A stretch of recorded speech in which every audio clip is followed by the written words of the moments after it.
Você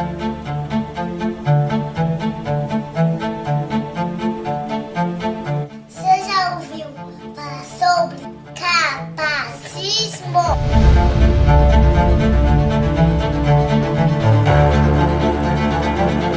Todo mundo quer saber de mim. Quando eu for adulta, eu espero que as coisas mudem, de verdade.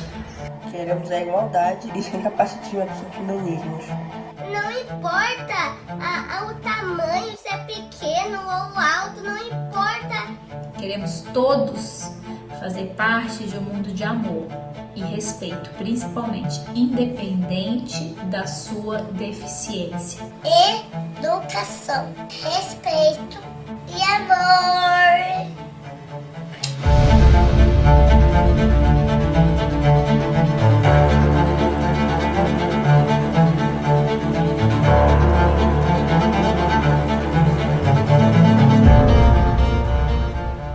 O nanismo é uma deficiência que resulta no pouco crescimento ósseo.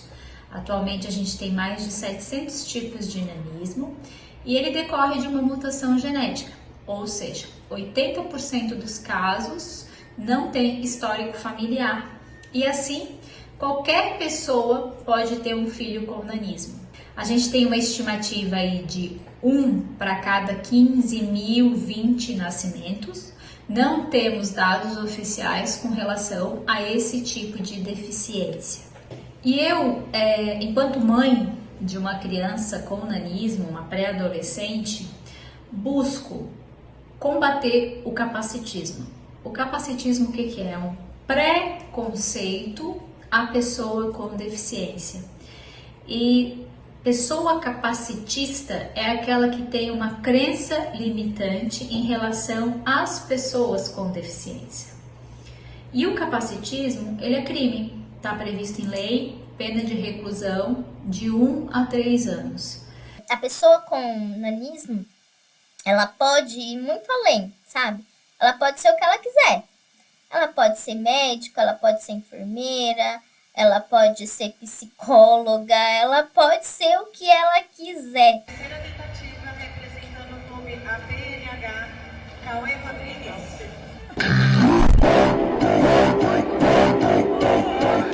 Não, meus pais não têm nanismo. E essas são curiosidades que todo mundo quer saber de mim. Na verdade, nem todo mundo quer saber. Eu acho que ninguém. Mas eu quero falar, então bora lá. Meu tipo de nanismo é o mais comum de todos. Se chama acondroplasia. E normalmente isso ocorre devido a uma mutação gênica. Eu não sou muito bom em biologia, mas tomara que eu esteja certo. Ou seja, meus pais são normais. Apesar de que eu também sou normal, né? Mais ou menos. Mais ou menos.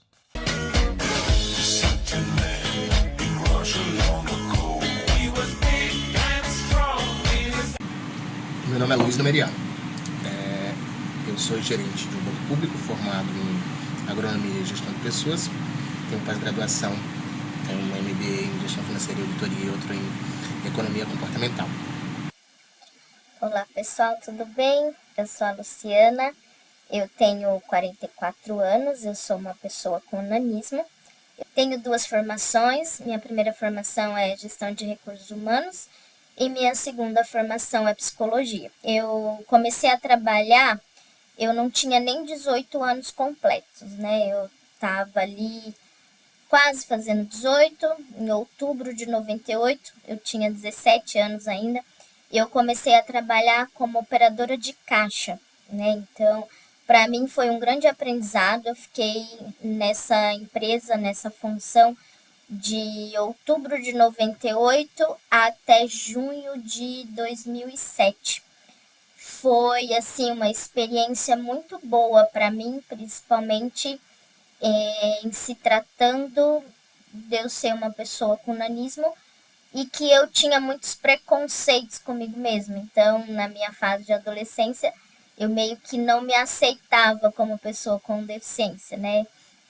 Enfim, mas adentrar no mercado de trabalho, começar a trabalhar, ter que lidar ali com olhares, com comentários, né, com Às vezes até o povo falando assim, você é aposentado e trabalha. Eu falei, gente, imagina, nunca me aposentei, né? Enfim, então as pessoas achavam que eu era aposentada e estava ali trabalhando, né?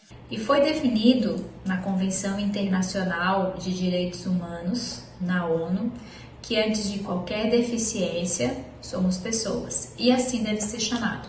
Pessoa com nanismo, criança com nanismo, pessoa de baixa estatura, porque a deficiência não define quem elas são. Vocês já se sentiram acolhidos por um lugar? Quando o lugar cabe a gente certinho?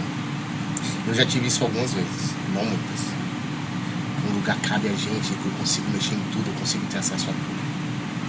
Acho que vocês nem passaram por isso, né? Vocês nem sabem o que é isso.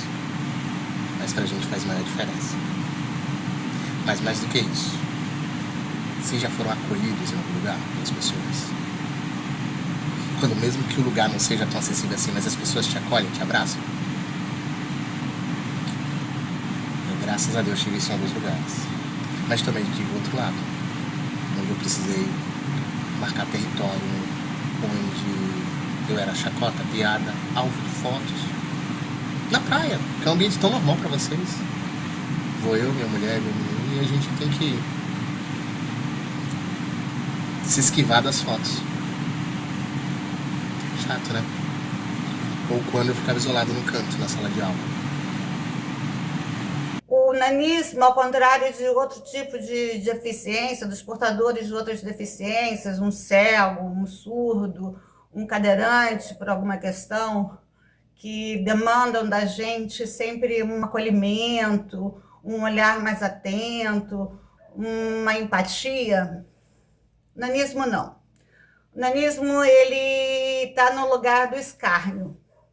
O que mais me deixa triste é o bullying, é a sabotagem. Tipo, as pessoas não entendem que eu tenho nanismo e falam, olha ali o baixinho, olha ali, ele é muito nanico e tal. As diferenças dele, elas são exacerbadas pelas pessoas, elas são alardeadas. Então você estava na rua, olha lá o anãozinho, você vai no teatro, mesmo os adultos apontam, cochicho, olha lá o anãozinho. Elas não fazem isso com algum outro tipo de portador de deficiência, né? Qualquer outra. Eu já passei por algumas situações, inclusive no diagnóstico, né? Que chegaram a falar que ele era muito bonitinho para ter acondoplasia. E isso eu vi de uma médica, né? Então, de uma pessoa que tem estudo, que não é ignorante. Outra situação que eu tive também foi dentro da minha família, perguntando se ele teria que ir para uma escola especial. Eu falei, mas por que ele tem que ir para uma escola especial? Só por ser pequeno? Não, né? Não. Ele tem o cognitivo dele super preservado, muito pelo contrário, né? É uma criança bem inteligente, não é? Só tira nota boa. Então, foram situações como essas que foram me aproximando do ativismo, né? De ter que ficar explicando o que era, o que não era, o que é o certo, o que não é o certo. E correr atrás mesmo de um futuro melhor e mais inclusivo para ele, né? Porque eu só posso ir até um ponto. O resto vai depender dele. E muita coisa também mudou nesses 11 anos. Quando eu comecei a procurar informação, a gente não tinha nada.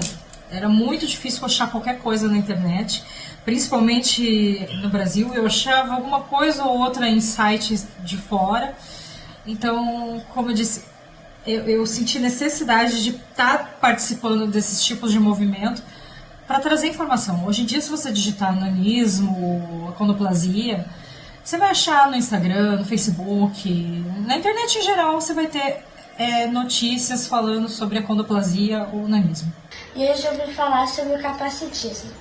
Então, por exemplo, quando eu passo na rua, tem um monte de gente que me olha com uma cara estranha, uma cara ruim, uma cara de desprezo.